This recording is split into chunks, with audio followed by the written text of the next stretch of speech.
Welcome, history seekers. Today we witness how one brilliant mind brought down an ancient empire.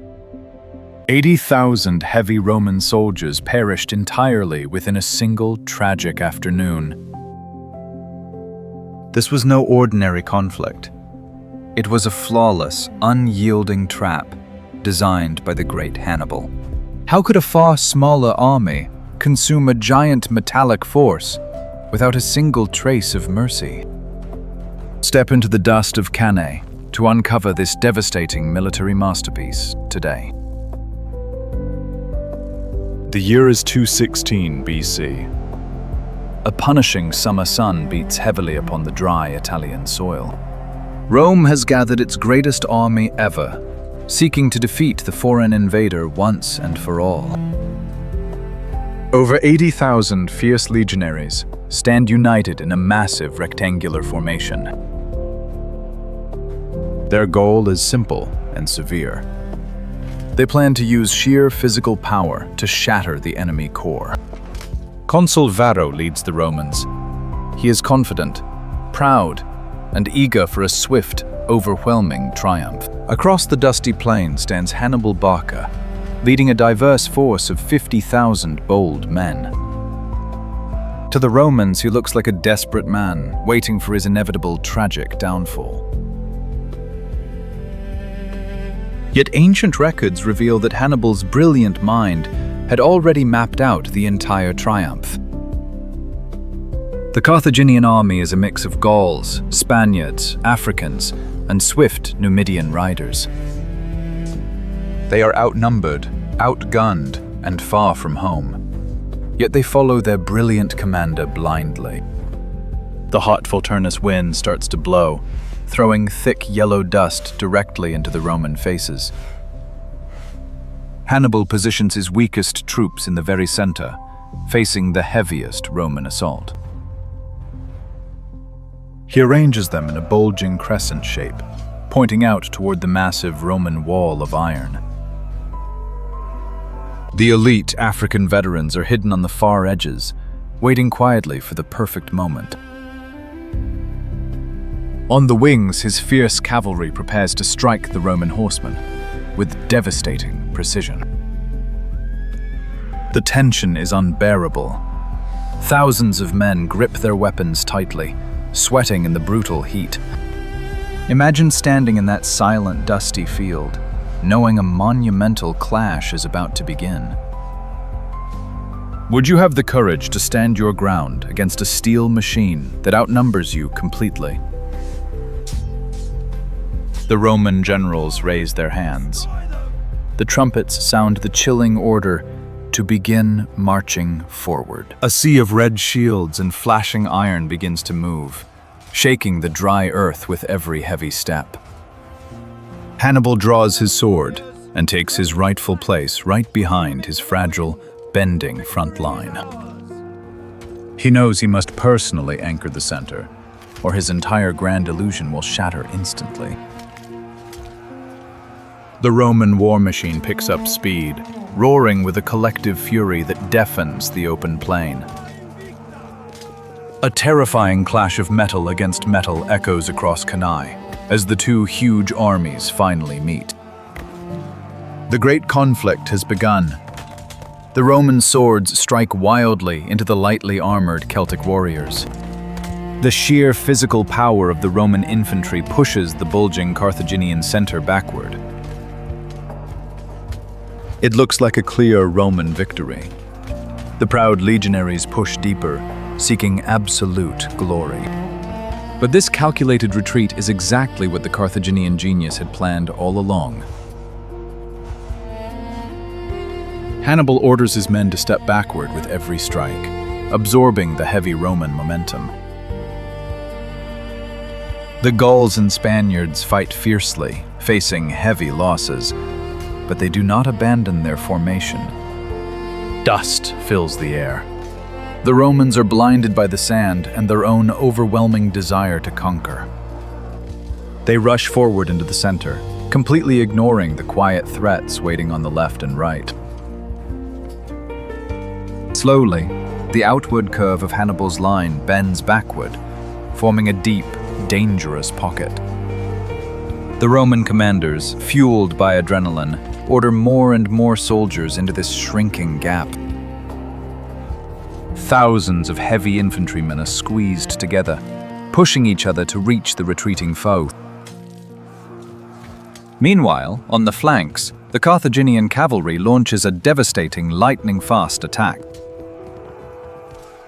The heavy Roman horsemen are quickly overpowered and chased completely off the dusty battlefield. With the Roman cavalry gone, the sides of the massive infantry block are left completely exposed. Still, the Roman foot soldiers push deeper into the pocket, convinced that total victory is near. They are shouting in triumph, but the physical space around them is rapidly disappearing. The trap is tightening. The men in the middle realize they are packed too closely to swing their swords. Some historians argue that the Romans defeated themselves with their own blind, unstoppable aggression. The pressure from the back rows forces the front rows deeper into Hannibal's unyielding embrace. The Roman rectangle is losing its shape, morphing into a chaotic, disorganized mass of trapped men. Panic begins to spread like a virus through the dense ranks as the soldiers lose their secure footing. The air grows thick with a metallic scent of battle, heavy sweat, and suffocating yellow dust. Hannibal watches coldly. His fragile center has bent incredibly far, but it has not broken. He waits for the exact second when the Roman beast is fully swallowed by the narrow pocket.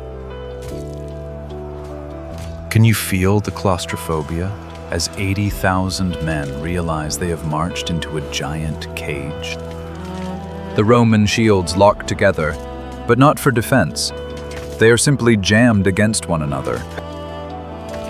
Soldiers are crushed by the weight of their own comrades, pushing blindly from the ranks behind them. The noise is a deafening roar of confusion, clashing steel, and the desperate cries of trapped men. The Carthaginian center stops retreating. They plant their feet firmly in the war-torn soil. The forward momentum of the great Roman army hits a sudden, solid wall of desperate resistance.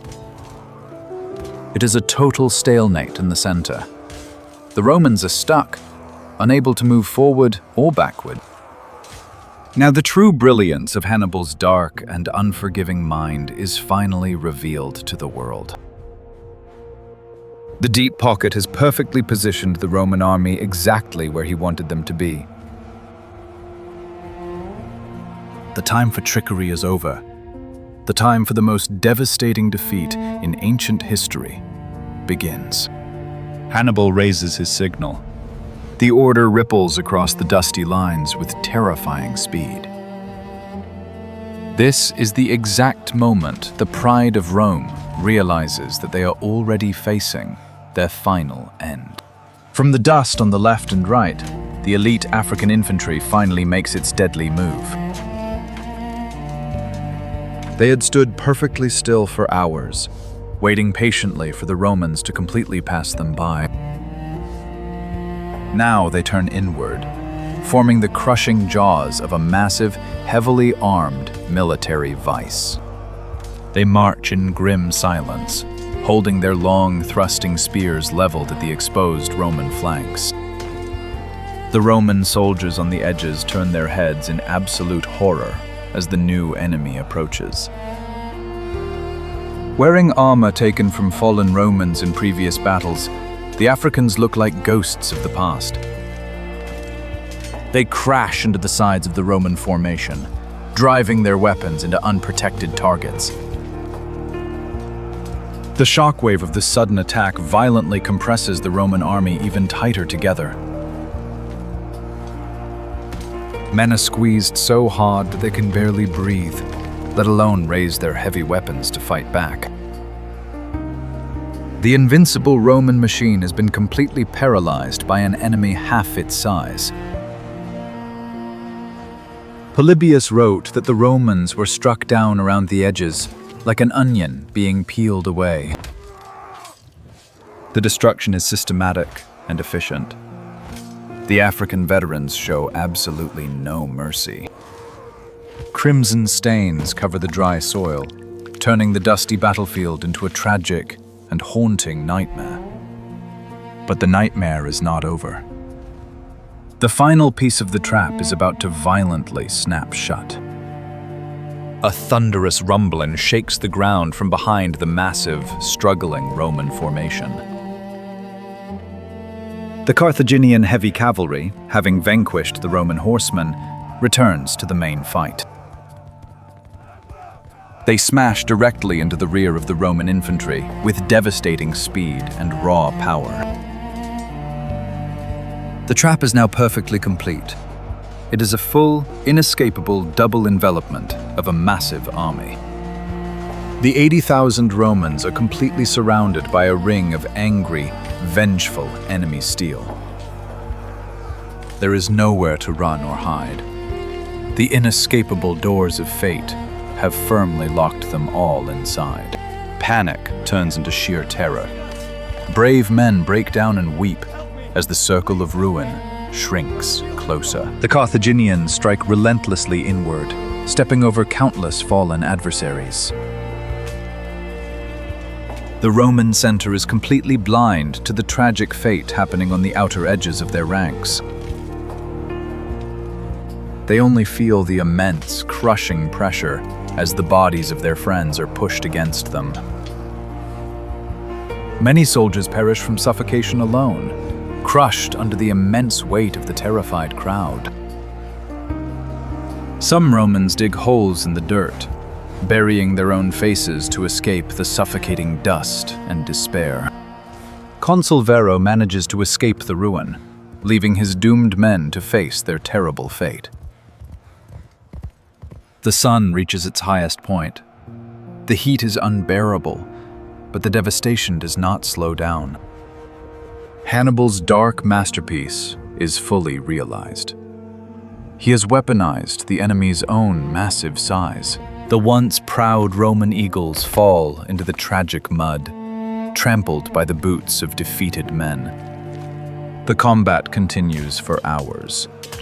The ring of Carthage soldiers systematically eliminates the trapped force. It is no longer a battle of tactics. It is simply a grueling, exhausting manual labor of war. The Roman senators, nobles, and commoners fall side by side in the suffocating, tragic crush. The sounds of combat are replaced by the terrible sorrow of thousands of men fading in the dirt. As the sun begins to lower, the dust finally settles, revealing the true scale of the devastation. Over 50,000 Romans lie motionless on the field, their heavy iron armor completely destroyed. A heavy silence falls over the tragic battlefield. Only the cold wind blows across the fallen men. Hannibal Barca walks slowly among the fallen foes, surrounded by a sea of unspeakable loss. Cannae is no longer just a battlefield. It is a timeless symbol of total and absolute destruction. He did not just defeat the mighty Roman legions. He used their own enormous strength against them. The famous eagle standards of Rome are scattered in the dirt, completely broken and covered in dust. Historians say Hannibal collected thousands of gold rings from the fallen Roman nobility. He poured these golden rings onto the Senate floor in Carthage to clearly prove his monumental victory. When the terrible news finally reached the city of Rome, the people fell into deep, unending despair. Women cried openly in the streets, screaming that Hannibal was coming for their mighty gates. But Rome did not surrender. They refused to negotiate with the ruthless, calculating invader. Instead, they changed their strategy, avoiding direct battles for a long, grueling shadow war. Hannibal won a brilliant tactical victory, but he could not end the entire monumental war. His own cavalry commander said, "You know how to win, but not how to truly use the victory." Today, Cannae is studied around the globe as the absolute perfect battle of total annihilation. As the sun sets on this tragic Italian plain, we remember the ultimate cost of supreme arrogance. But what happens when the Roman army enters a dark forest against unseen, terrifying foes? Hannibal won the day, but did this massive triumph actually doom his city in the long run? Was he a tactical god, or just a ruthless warlord? Share your historical thoughts in the comments below. If you enjoyed this journey, please like, share, and subscribe to our channel for more epic battles.